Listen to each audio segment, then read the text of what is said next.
Catecismo de la Iglesia Católica.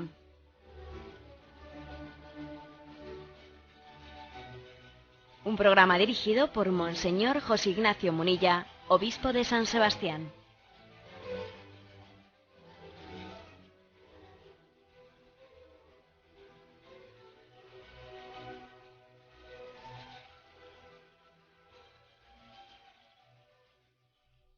Un cordial saludo a todos los oyentes de Radio María. Un día más, con la gracia del Señor, proseguimos el comentario del Catecismo de nuestra Madre, la Iglesia. Habíamos quedado en el punto 398, dentro del apartado del pecado original, que tiene como título El primer pecado del hombre. Dice así este punto 398. En este pecado, el pecado original, el hombre se prefirió a sí mismo en lugar de Dios, y por ello despreció a Dios. Hizo elección de sí mismo contra Dios, contra las exigencias de su estado de criatura, y por tanto contra su propio bien. El hombre, creado en un estado de santidad, estaba destinado a ser plenamente divinizado por Dios en la gloria. Por la seducción del diablo quiso ser como Dios, pero sin Dios, antes que Dios, y no según Dios. Bueno, un punto que vamos a desglosar, como acostumbramos. Comienza describiendo el pecado original como un preferirse a sí mismo en lugar de Dios. Preferirse a sí mismo en lugar de Dios.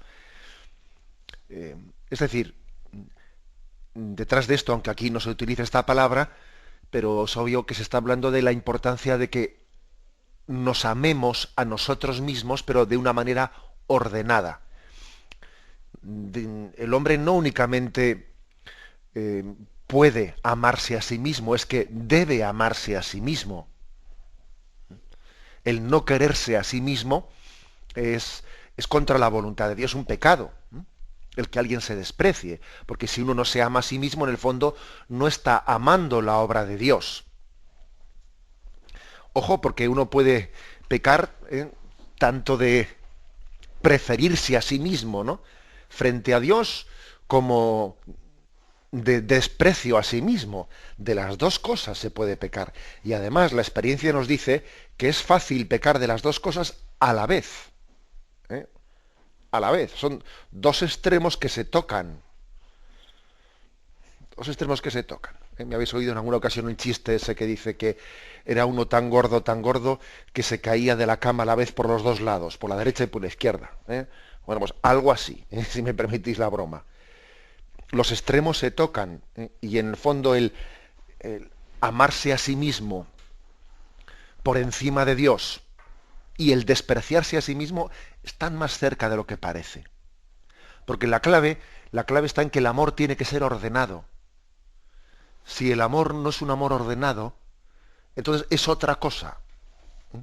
Es otra cosa, ya no es amor, es lucha por el poder, es deseo de protagonismo, es otra cosa. Ya llamarle amor ya es, bueno, pues estirar la palabra indebidamente. Bien, pues dice aquí que Adán y Eva se prefirieron a sí mismos en lugar de Dios. Acordaros de cómo en el Evangelio Jesús nos dice: el que no se niegue a sí mismo por seguirme. O sea, las palabras de Jesús hablan de un orden en la manera de amar. Amarás a tu prójimo como a ti mismo. Pero también dice: el que no se niegue a sí mismo, el que se busque a sí mismo se perderá, y el que se pierda a sí mismo se encontrará. Es decir, es una llamada a poner a Dios en el primer lugar, en el centro de nuestra vida. Es decir, a que tenemos que ser teocéntricos. Poner a Dios en el centro de nuestra vida es ordenar el amor humano. Si a Dios no le pones en el centro, todo es un desorden muy grande. Recuerdo también haber puesto otro ejemplo en este programa, cuando hablábamos del orden en el amor y cuando hablábamos, si no me equivoco, de la adoración eucarística, os ponía ese ejemplo de decir, bueno, tú imagínate una chaqueta que está caída al suelo, ¿no? No sé, pues la ves todo desordenada. Y si coges la chaqueta, pues por una manga, levantas la chaqueta hacia arriba y todo es un desorden. La coges por un bolsillo, la levantas hacia arriba y todo es un desorden. Pero cuando coges la chaqueta por el cuello, se coge por los hombros, como se dice, ¿no? Toda la chaqueta viene a su ser, ¿eh? Los brazos caen a su sitio, todo va a su sitio. Es decir, las cosas tienen un orden. Y así pasa también con el amor, con el amor a este mundo. Estamos llamados a amar todo, pero a amarlo en un orden. Y cuando Dios no está en el centro de nuestra vida, esto es un desorden. Entonces no sabes si estás amando una cosa como si fuese una criatura, o como si fuese Dios, si la estás endiosando, si a otro le estás despreciando, si estás cometiendo una injusticia. Claro que es así. La chaqueta os decía que solamente cuando coges la chaqueta, pues por los hombros, por el cuello de la chaqueta, es cuando tú al levantarla todo viene a su sitio. Y así ocurre en nuestra relación con Dios. Solo cuando Dios ocupa el lugar central, solo cuando Dios ocupa la columna vertebral de nuestra vida, cuando somos teocéntricos, pues el amor humano es ordenado, es amor. De lo contrario es que deja de ser amor y pasa a ser afanes posesivos, deseo de poder y otras cosas que no son amor. Bueno, así se describe aquí el pecado original, ¿eh? Preferirse a sí mismo en lugar de Dios es que es una perversión total, ¿eh? Es un cambio de valores completo. Porque eso va contra la exigencia del ser criatura. Ser criatura es amarse como criatura, ¿eh? Uno tiene que quererse a sí mismo como lo que es, aceptando su ser. Yo soy una criatura de Dios, yo no me puedo querer a mí mismo como lo que no soy.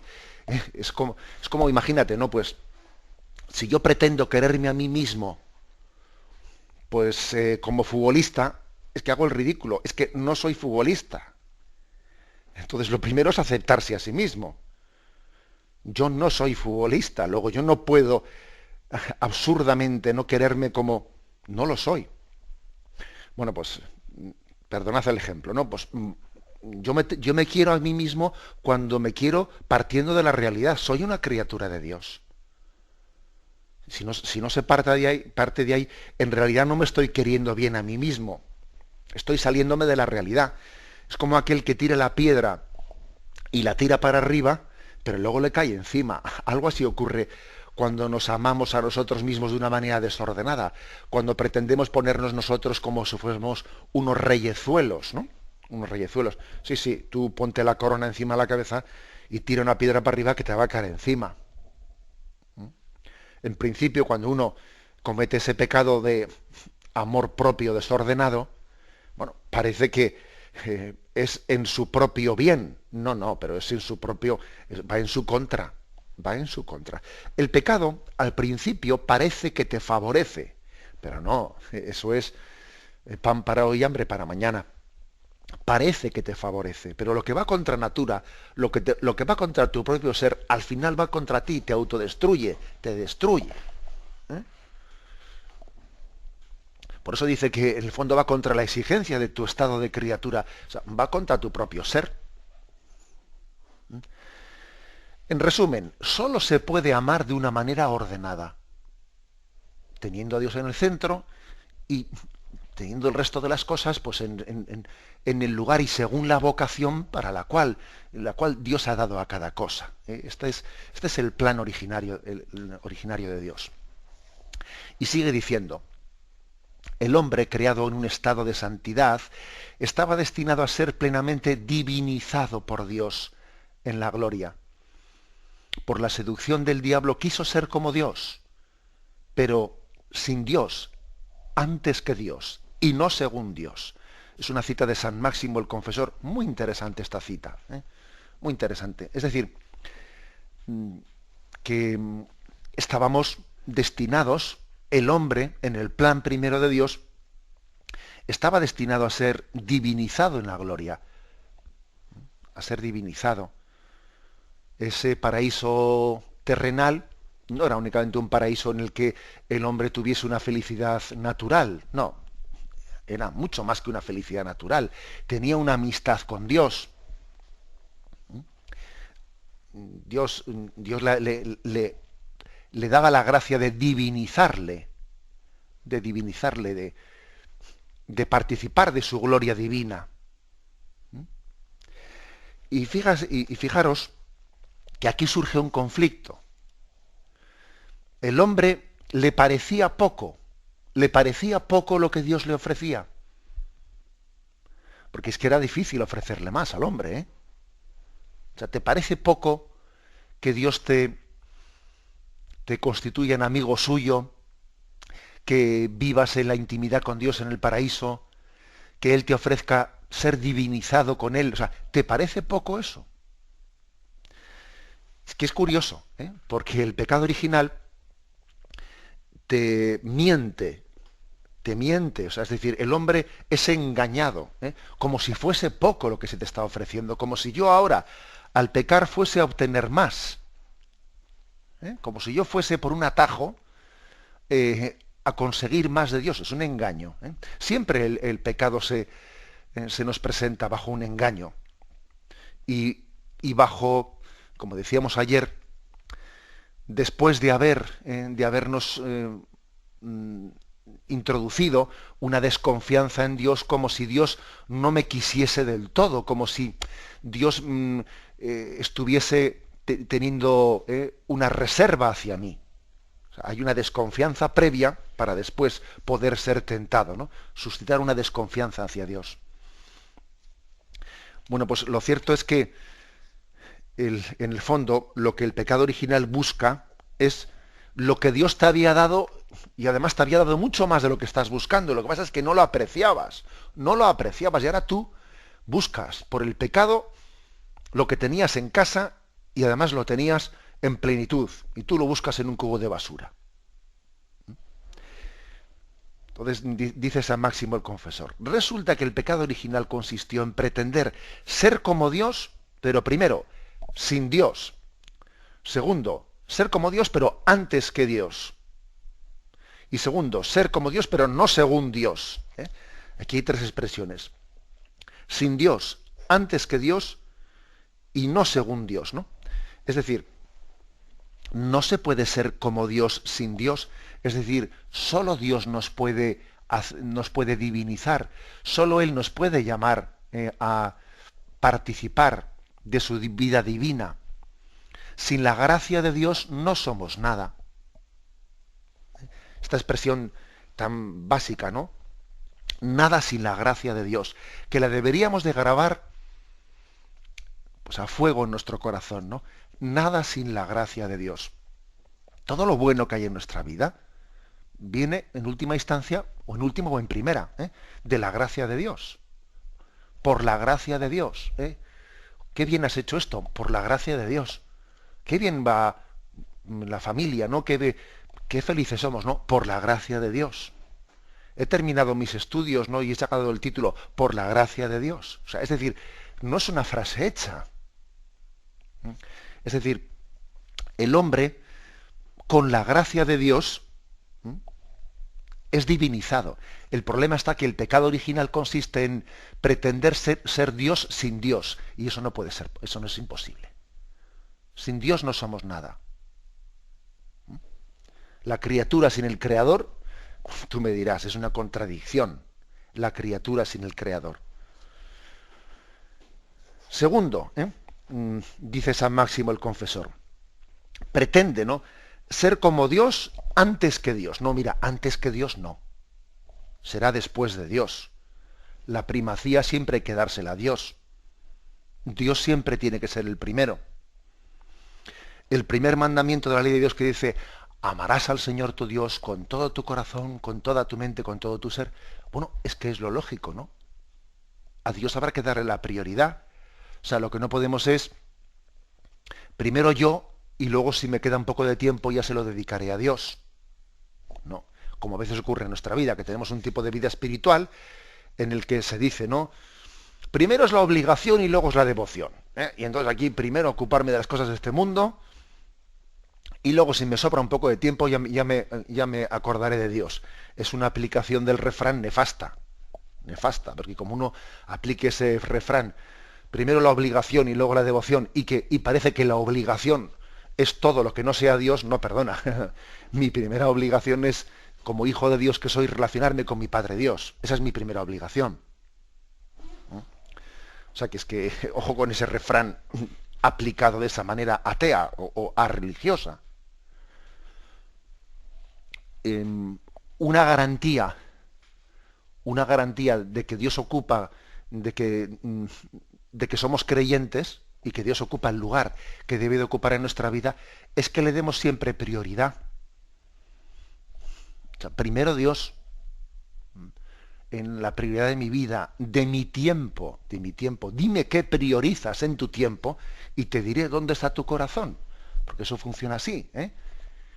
Y si yo en mi tiempo lo que priorizo es siempre pues el sillón y la televisión y esto y lo otro, oye, pues no te engañes. Si eso ocurre así, en el fondo lo que pasa es que tu corazón, pues el Dios de tu corazón es tu comodidad. Porque no es normal, ¿eh?, que tú siempre priorices. O sea, es decir, dime qué priorizas, ¿eh?, y te diré dónde están tus afectos. Entonces, bueno, aquí se afirma, ¿no? Primero Dios en mi tiempo, en mis preocupaciones, en mis recursos. Esto, claro, es que estamos en una cultura tan antropocéntrica, tan egocéntrica, etcétera, que decir esto parece que tienes que ponerte el mundo por montera para decirlo. Es como si fueses medieval por decir esto. Oiga, si es que Dios no puede, es decir, con Dios no podemos relacionarnos desdivinizándole. O sea, si Dios es Dios, ¿cómo lo voy a poner yo en el segundo lugar? ¿Cómo lo voy a poner en el tercer lugar? Es que entonces, en el fondo, no es Dios, es otra cosa. Bien, y dice, o sea, ser como Dios, la tentación del pecado original es pretender ser como Dios, pero sin Dios. O antes que Dios, ¿no? O no según Dios, es decir, que dice también San Máximo el Confesor. No vale con decir primero Dios, sino además según sus planes, según su camino. Es decir, que nosotros solemos, a veces digo, sí, para mí Dios es lo primero, pero según yo he pensado que tiene que ser. No, según yo he pensado que tiene que ser, no, porque Dios tiene sus caminos, que te suelen desconcertar generalmente. Decía San Juan de la Cruz, para ir a donde no sabes, tienes que ir por donde no sabes. O sea, Dios está por encima de lo que tú eres capaz de conocer. Luego no pretendas ahora ser tú el que diga cómo tiene que ser todo en la vida, porque es que tú no, si Dios te supera, los caminos para llegar a Él también te van a superar. Entonces es curioso, que queremos tenerlo todo controlado. Y esto sí, esto no, y a Dios le decimos lo que tiene que ser y lo que no puede ser. Como aquel San Pedro que le decía a Jesús cuando anunció el camino de la cruz, dijo, eso no te pasará a ti, yo no vamos a consentir que tú para ir al camino que el Padre te ha trazado, tú tengas que pasar por la cruz. Y Jesús le dice a Pedro, apártate de mí, Satanás, porque tú piensas como los hombres y no piensas como Dios. O sea, es decir, para seguir la voluntad de Dios, para divinizar nuestra vida, tenemos que ir por los caminos según Dios y no según a mí me parezca. Es que yo que sé lo que más me conviene. Nosotros solemos tener rebotes de por qué me toca esta enfermedad, por qué me toca lo otro. Me acuerdo que ayer había un oyente que jamás había pensado que en los últimos años de su vida iba a estar en una residencia y eso le supone una reacción visceral, se rebota contra Dios porque él lo había imaginado de otra manera. Pero ¿yo quién soy para decirle a Dios cuál tiene que ser el camino? Vamos a ver, yo qué sé. Repito la frase de San Juan de la Cruz, ¿eh? Para ir a donde tú no sabes, tienes que ir por donde no sabes. ¿Eh? Y, y Dios supera tu conocimiento. Tú lo que sabes es que te ama. Ahora, lo que tú no tienes ni idea es qué camino es el más conveniente para ir al que te ama. Bueno, pues tú tienes que ir por donde no sabes. O sea, Él te conducirá. No pretendas tú ahora decirle a Dios el cómo, el qué. Es que mira, oye. En resumen, que la tentación, según aquí San Máximo el Confesor, es del pecado original pretender ser como Dios, pero sin Dios, pretender serlo antes que Dios nosotros, o pretender ser Dios no según Dios, sino según mi criterio. ¿Eh? Y por el contrario, ¿no? Por la gracia de Dios, estamos llamados a ser Dios con Él, priorizándole a Él siempre el primero y según sus caminos. ¿Eh? Esta es la gran enseñanza que se nos hace en este punto del catecismo. Tenemos un momento de reflexión y continuamos enseguida.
Escuchan el programa Catecismo de la Iglesia Católica con Monseñor José Ignacio Munilla. Pasamos al punto 399, dentro de este apartado, el primer pecado del hombre. La Escritura muestra las consecuencias dramáticas de esta primera desobediencia. Adán y Eva pierden inmediatamente la gracia de la santidad original. Tienen miedo del Dios, de quien han concebido una falsa imagen, la de un Dios celoso de sus prerrogativas. Bueno, la afirmación de este punto, que hay consecuencias dramáticas. Esto no es una anécdota, el tema del pecado original no es una anécdota sin consecuencias, no, hay consecuencias dramáticas. Uno de los grandes errores del hombre puede ser el pensar que, bueno, pues el pecado, el romper el plan de Dios, pues es, bueno, un pequeño incidente, pero que todo lo demás puede seguir igual. Bueno, en esto en concreto, yo no he hecho lo que Dios me había dicho, ¿no? Pero bueno, por una cosa en concreto que hayamos violado, el resto de las cosas puede seguir igual, ¿no? Nosotros haríamos una lectura de este estilo practicista, ¿no? Oye, por un vaso que hayamos roto, todos los demás vasos están en su sitio, ¿no? Esta sería así, aparentemente, nuestra lectura un poco, digamos, infantil, sin darnos cuenta de qué es lo que supone el pecado, ¿no? Eso es una imagen materialista del pecado. No, si el pecado no es únicamente romper un vaso. O sea, el pecado es afrontarse formalmente frente a Dios, o sea, dejar de ponerle a Él en el centro de nuestra vida. Luego no se trata de decir he roto un vaso y el resto de los vasos están en su sitio. No, hombre. O sea, primera afirmación. Las consecuencias son, o sea, lo cambia todo. No es que haya habido una pequeña cuestión, no, cambia todo el panorama. Por ejemplo, pues esto también lo vemos pues no únicamente en el pecado original, ¿no? Sino en los pecados graves que podemos cometer. Hay pecados graves que lo cambian todo.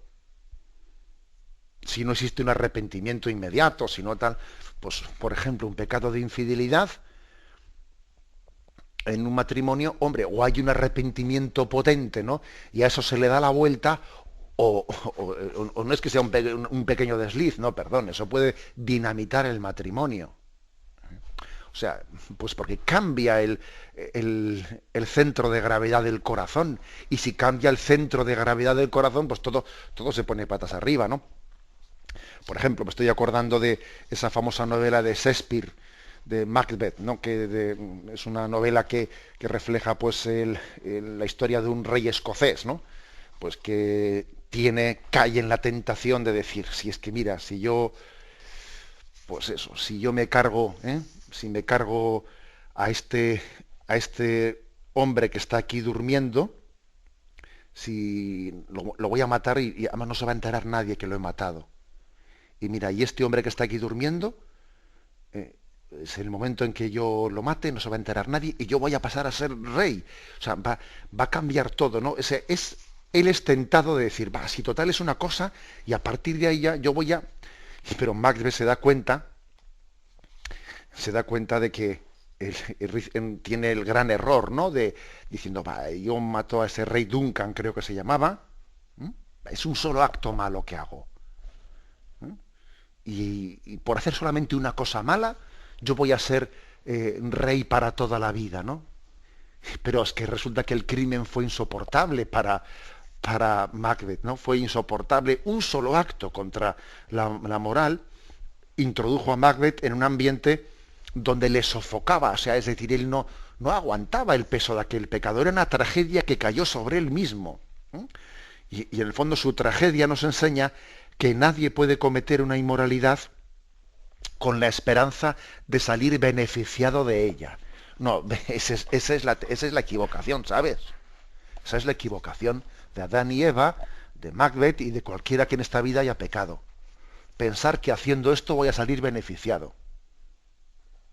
Al contrario, uno se siente atrapado en un cerco que cada vez te estrecha más.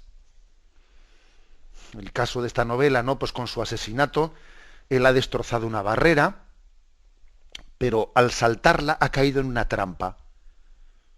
Y más se hunde en la trampa cuando intenta escaparse de ella, ¿no? Y al final, en su vida, pues Macbeth es como una bestia salvaje, una bestia acorralada, que es plenamente infeliz. Bueno, pongo este caso, de esta novela, pero es que es la historia de nuestro propio pecado. Es decir, el pecado no es una simple anécdota. ¡Ay, que es que me he equivocado! ¡Ay, he cometido un error! No, hombre, eso no es un pecado. El pecado es cambiar el centro de gravedad de nuestro corazón. Cambiar el centro de gravedad. Y claro que eso tiene consecuencias. Tiene consecuencias evidentes, ¿no? Aquí fijaros cómo lo describe. Lo principal, pierde la gracia de la santidad original. Y se nos remite a Romanos 3:23, que dice, ya que todos pecaron y están privados de la gloria de Dios. O sea, es decir, el pecado es perder la gloria de Dios, es perder la gracia de Dios. El pecado de Adán y Eva es perder ese estado de gracia en que ellos estaban. Algo similar a lo que nosotros decimos de no vivir en gracia de Dios. No vivir en gracia de Dios. En el caso de Adán y Eva era algo especial, porque estaban constituidos en un estado muy especial, ¿no? Pero eso cambia las cosas. Fíjate si cambia las cosas, que te incapacita el haber perdido ese estado de gracia, te incapacita para el cielo, te incapacita para vivir en la intimidad con Dios. Pierdes la gloria de Dios. Es imposible que vivas en el paraíso. O sea, en el paraíso no puedes vivir porque has perdido el estado de gracia. Luego, fíjate si la cosa es seria. Y además no es porque sea por venganza. No, por venganza de Dios. Es que tú mismo te has incapacitado. El estado en el que has quedado te imposibilita esa intimidad con Dios. Después también narra lo siguiente, que de repente pasan a tener miedo, miedo a Dios. Ahí dice, oí tu ruido en el jardín, me dio miedo, me escondí. De repente pasan a tener miedo de Dios. O sea, hasta ahora no habían tenido nunca miedo de Dios. Es la pérdida del estado de amistad. Esto es descrito con unos términos en el Génesis que obviamente son términos simbólicos, pero están expresando una realidad muy profunda. Y además el pecado les lleva como a desconfiar. Es que Dios sabe que el día en que comáis de este árbol se os abrirán los ojos. Es decir, de repente las relaciones de amistad y de confianza se han trastocado. Ha habido consecuencias dramáticas. Ha habido consecuencias dramáticas. He puesto antes el caso, el ejemplo. Los ejemplos, como siempre os digo, son aproximativos. Y no, ya sé que se pueden abusar de los ejemplos, pero bueno. He puesto el ejemplo de un pecado de infidelidad en el matrimonio que no va, o sea, porque puede ocurrir que haya un pecado de infidelidad que haya sido pues porque la carne es débil y que al mismo tiempo que uno tiene ese pecado de infidelidad, se está arrepintiendo, ¿no? Y bueno, y tiene un profundo arrepentimiento. Pero imaginaros un pecado de infidelidad en el matrimonio que supone un cambio de gravedad, ¿no? O sea, que no tiene arrepentimiento, o sea, que no ha habido un verdadero arrepentimiento, sino que el pecado de infidelidad ha dejado abierta una puerta hacia la infidelidad. Ha cambiado el centro de gravedad de ese corazón. Y a partir de ahí ha cambiado todo el panorama. Bueno, pues digo, este ejemplo es aproximativo, es aproximativo hacia lo que es el pecado original, que obviamente el pecado original todavía es mucho más que esto. Es mucho más. Pero creo que es importante que pongamos a un ejemplo comparativo, porque de lo contrario, a veces describimos el pecado original como si fuese, eso, ¿no? Pues comió la manzana, se equivocó de árbol, se le cayó un vaso. No, hombre, no hagamos una caricatura de lo que es ese gran drama, el gran drama de que el hombre se rebele frente al plan de Dios y cambia el centro de gravedad de su corazón. Tenemos un momento de reflexión y continuamos enseguida.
Continuamos pasando al punto 400 del apartado El primer pecado del hombre.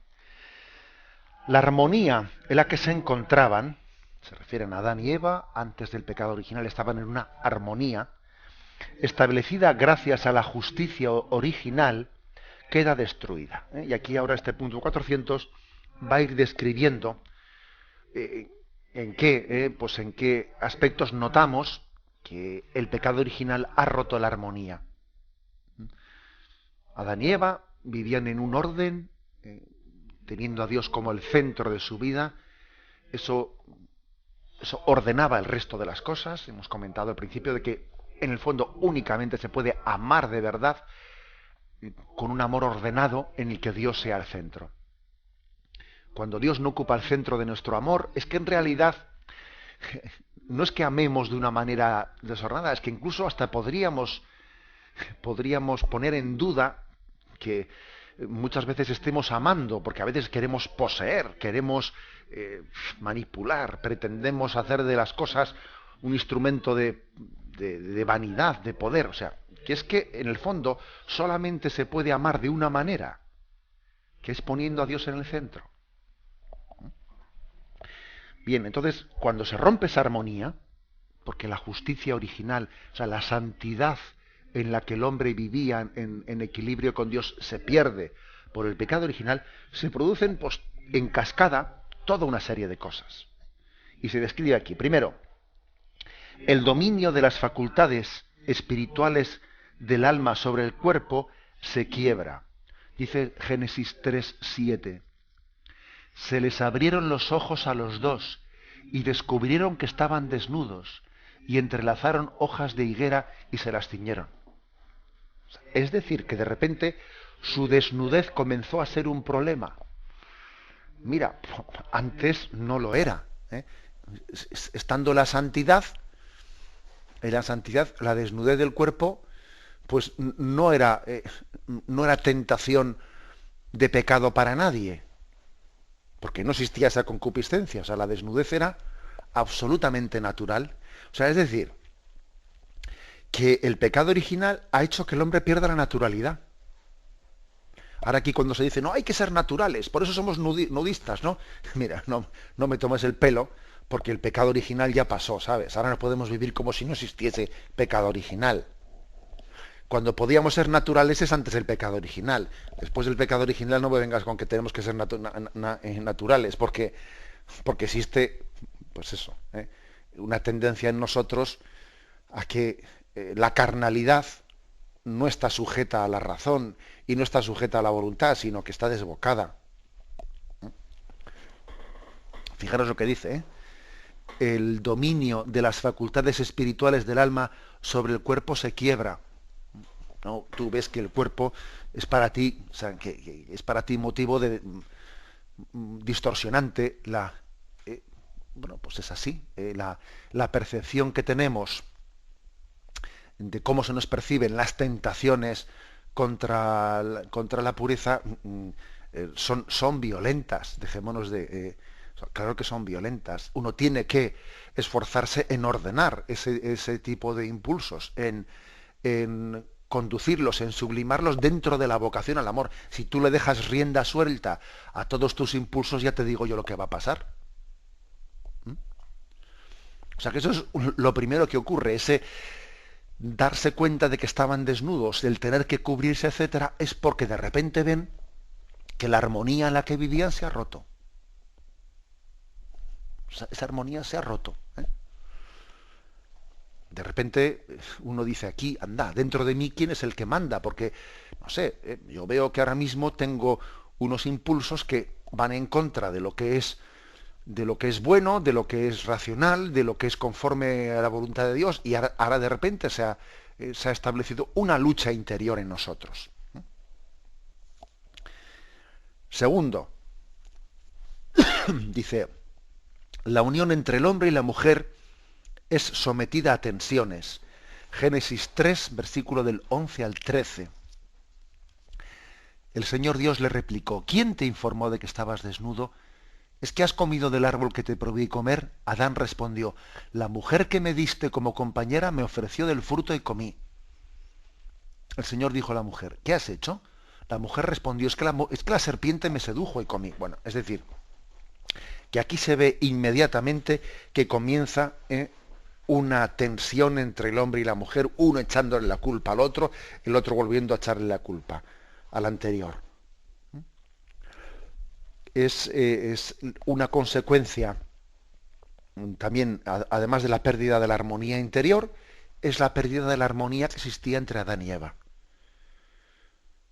Y por cierto, todavía todo el eco de la humanidad, el eco de la humanidad es la violencia doméstica, la violencia en el seno de las parejas, incluso del matrimonio, es un misterio. Es decir, es curioso, este mundo moderno, que además, ¿no?, pues en nombre del feminismo ha enarbolado la bandera de la dignidad de la mujer, y pensaba que el machismo estaba ligado pues a no sé qué, pues a una concepción bíblica.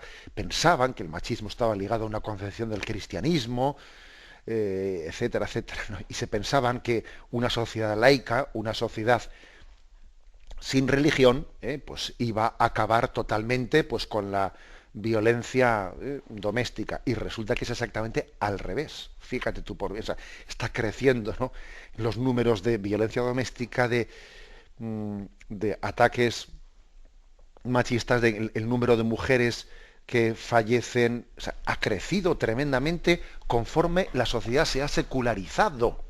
Y esto son datos, porque mire usted, habrá ciertas cosas que ocurren en el seno de la familia que igual no se sepan, pero los datos de fallecimientos, eso es inocultable, esos son datos que cantan, ¿no?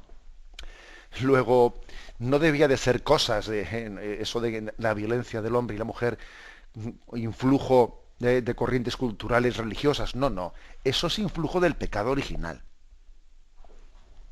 Es decir, es influjo del pecado original. Y más bien al contrario, el influjo de la religiosidad, lo que habrá hecho sin duda alguna, habrá sido aminorar esa consecuencia del pecado original, que es un poco establecer en la relación del hombre y la mujer la ley de la selva, la animalidad. Mira, en el reino animal, el macho domina a la hembra, porque físicamente es más fuerte. Y entonces, cuando la animalidad, en vez de la espiritualidad, es la que reina en la relación del hombre y la mujer, pues eso, violencia y machismo.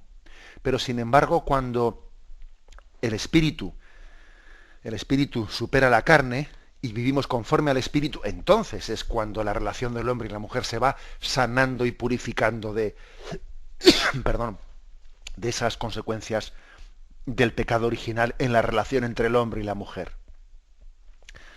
Cuanto más carnales seamos,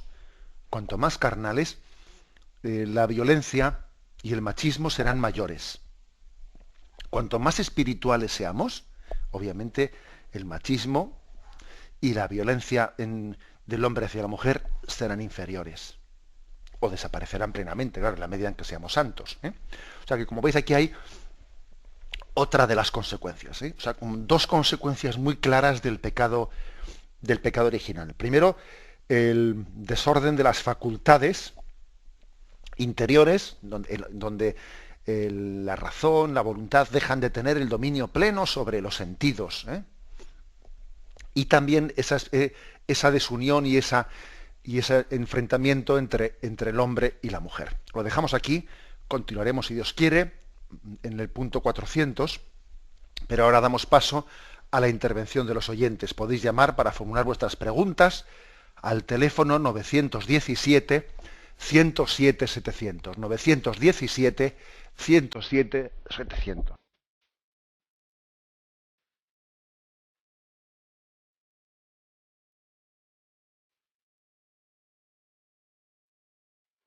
Radio María le ofrece la oportunidad de recibir en su casa sus programas favoritos.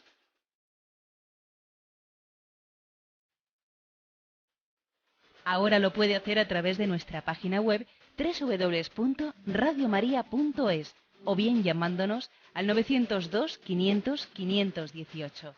902 500 518. Pídanos el programa que más le interesa en cualquiera de sus emisiones, especificando el día y la hora que lo ha escuchado. Solo nos tiene que decir si lo quiere en CD de audio o CD o DVD en MP3. Haga su solicitud en el 902 500 518 y en www.radiomaria.es. Radio María, más cerca de usted.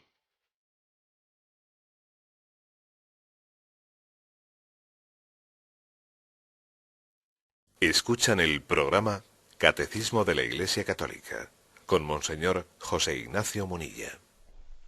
Sí, buenos días, ¿con quién hablamos? Buenos días, soy Adelante. Ángela. Encantada de saludarle, monseñor. Muy bien.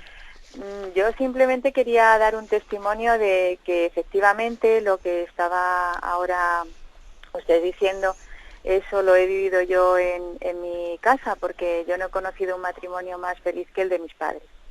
y realmente mi padre pues ya falleció, pero era una persona profundamente cristiana y el centro de su vida fue siempre el Señor. Y desde luego en el matrimonio de mis padres el centro era siempre el Señor. Y desde luego, ya digo, no he conocido un matrimonio más feliz. Mi padre nunca le vi ni alzar una voz, ni un mal gesto, ni para mi madre ni para nosotros. Somos nueve hermanos. Y es cierto, un respeto exquisito entre ellos, un amor, de una entrega total y una felicidad muy profunda, ¿no? A pesar de las dificultades pues que la vida cotidiana siempre conlleva. Y esto pues yo lo tengo que decir porque es cierto, lo he vivido, no he conocido a mis padres de visita, sino que he vivido el día a día con ellos y es así. Y entonces pues tenía que decirlo. Muchas gracias. Bien, muchísimas gracias. La verdad es que pues es que es una gozada el observar que eso que predicamos pues no solo es una teoría, sino que es una realidad, es una vida, es una vida. Y quien ha tenido el don de Dios, de haber vivido esa experiencia, se da cuenta que poner a Dios en el centro, amar a Dios en primer lugar y por encima de todo, no únicamente no nos quita capacidad de amar al resto de los hijos, amar la vida, amar la sociedad, sino que nos capacita para todo ello.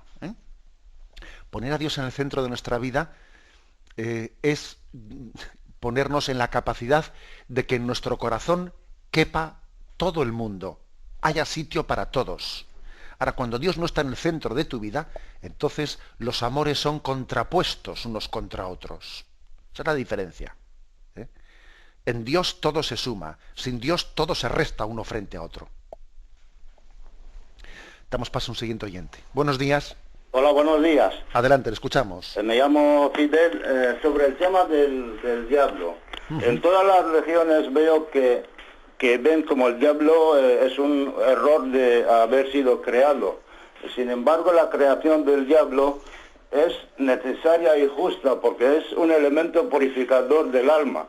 Sin el diablo no hubiese sido posible la creación del alma. Y le maldecimos, es como un profesor cuando nos suspende en una asignatura o en el colegio, entonces le insultamos a él y al ministro que la ha nombrado. Y sin embargo la culpa la tenemos que buscar en nosotros mismos y no en el diablo. El diablo, esa es su misión. Y luego, como dice la Biblia, le ha creado de un aspecto hermoso, con vestimenta de diamantes y perlas y zafiros. O sea que no ha sido... Y luego dice, por ejemplo, Jesús en la Biblia que tengamos cuidado con el diablo porque no perdona. Entonces nosotros cuando le acusamos al diablo de toda la maldad y eso, y sin embargo la maldad está en nosotros. Entonces él pues pide su derecho al castigo nuestro, porque nosotros no entendemos cómo es su naturaleza. Y ha sido creado antes del hombre y tenía esa misión de examinar a los hombres. Y muchas gracias. Bien, gracias. Vamos a ver. Permítame igual hacer una aclaración de conceptos que me parece que en esa exposición que ha hecho usted de cómo usted comprende el tema de la existencia del diablo y los ángeles caídos, me parece que haya habido cosas un poco confusas. Vamos a ver, hay una cosa que ha dicho usted que yo creo que desde el punto de vista de la comprensión cristiana, católica de la Sagrada Escritura, no sería aceptable. Eso que ha dicho de que sin el diablo no hubiese sido posible pues ni siquiera la creación del alma. Vamos a ver, yo creo que ahí usted ha confundido algunas cosas. Los ángeles caídos son los diablos, y si los ángeles caídos no hubiesen desobedecido a Dios, oiga, pues desde luego claro que el plan de Dios hubiese sido pues un plan de justicia original. Ahora mismo no estamos en esa situación, porque de hecho eso ocurrió. Pero decir que el pecado de los demonios era necesario, no, el pecado no es necesario. En absoluto es necesario. Otra cosa es que Dios Otra cosa es que Dios, en su infinita providencia y amor, es capaz de conducir la historia de manera que feliz pecado que mereció tal redentor, ¿no? O sea, eso es otra cosa distinta, pero decir que el pecado era necesario no es correcto. También la afirmación que ha hecho de que sin el pecado no se hubiese creado el alma, ahí yo creo que usted ha tenido una confusión de conceptos. Eso, la creación del alma no tiene nada que ver con el tema del diablo. O sea, aunque no existiesen los ángeles, aunque los ángeles no hubiesen sido creados, el hombre tiene un alma espiritual, porque es un ser espiritual. Con respecto a lo que ha dicho de que eso de que le echamos la culpa al diablo de las cosas y el diablo no tiene la culpa, que tenemos que echarnos la responsabilidad a nosotros mismos, una cosa no va contra la otra, porque digamos que Satanás es el tentador, es el seductor. Luego, él está en el origen del pecado, aunque nosotros tenemos nuestra responsabilidad, la responsabilidad de haber aceptado entrar en el juego de la tentación. Pero Dios sí acusa a Satanás. Le acusa. Lo cual no quiere decir que nosotros no tengamos nuestra responsabilidad, o sea, que no son dos cosas que se contrapongan. Damos paso a un siguiente oyente. Buenos días. Hola, soy María Isabel. Adelante, le escuchamos. Le llamo desde Ribadesella y en Asturias y bueno, quería comentarle que yo había oído, es lo que yo creía también, que o sea, antes del pecado original, Adán y Eva estaban revestidos de la gracia de Dios y por eso no se daban cuenta de que estaban desnudos. Entonces al pecar perdieron esa vestidura de la gracia de Dios y fue cuando se dieron cuenta de que estaban desnudos. Quería saber si esto es erróneo o le parece que está correcto. Bueno, vamos a ver, esa explicación que usted ha recibido es correcta, pero digamos que hay que entender lo siguiente. Estar revestido de la gracia de Dios no quiere decir que la desnudez hubiese que taparla. Es que, digamos que la desnudez, antes del pecado original, no era ningún obstáculo. O sea, la desnudez, antes de la distorsión que se crea en el hombre con el pecado original, como el hombre estaba revestido de gracia, es decir, revestido de gracia no quiere decir que se tape la desnudez, sino que la desnudez no es ningún problema, pues porque el cuerpo es un perfecto icono del alma, y entonces el cuerpo no tiene en nosotros, porque no existe la concupiscencia, no tiene en nosotros ese influjo de seducción al pecado. Luego era tan natural la desnudez del cuerpo y de las partes más íntimas como podía ser de la cara o del rostro de la cara, ¿no? O sea, a eso se refiere estar revestido de la gracia, no en el sentido de que se tape la desnudez, sino en el sentido que es que la desnudez, o sea, el cuerpo era perfectamente el icono del alma y no existía ningún influjo hacia el pecado de ello.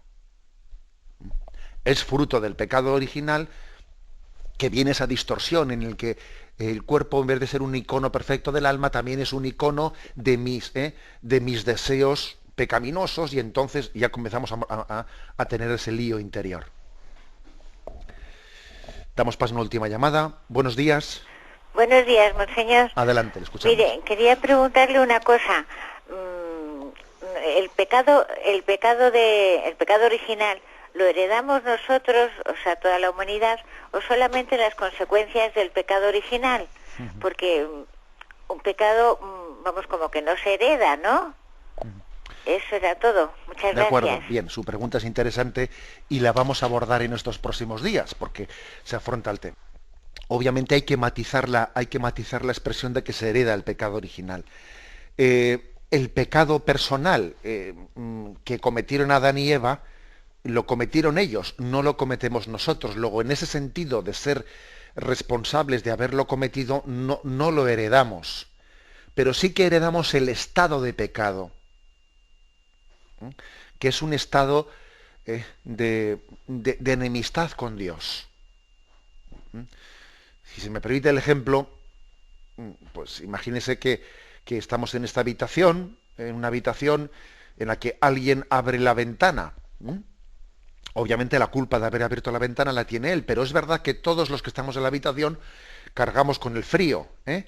Y de alguna manera, bueno, pues asumimos en nuestra naturaleza, bueno, ya sé que también he utilizado un ejemplo, que ejemplo es y no se puede forzar, pero digamos que no es que heredemos la culpa de haberlo cometido, pero sí heredamos, digamos, el estado, somos constituidos en un estado que no es de gracia, sino de pecado. Por eso que necesitamos la redención de Cristo para salvarnos de ese estado de pecado en el que nacemos.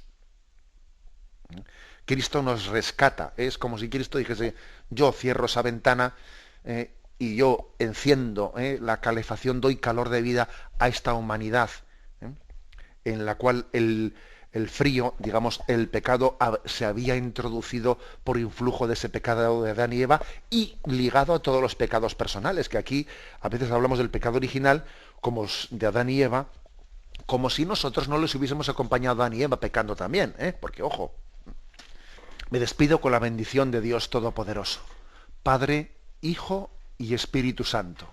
Alabado sea Jesucristo.